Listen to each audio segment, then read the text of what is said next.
Ayaw ninyo diretso ilabay mga mamshi, kay pwede pa kayo ni siya mapakinabangan o magamit pag-usab sa atong mga anak.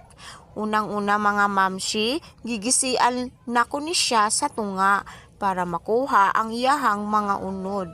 O pagkahuman nakukuha sa iyahang mga unod mga mamshi, gibanlawan usa nako siya aron makuha pa jud ang mga unod nga nahibilin sa diaper. Og unya mga mamshi, nagkuha ko panibagong tubig kay magsugod nako og laba.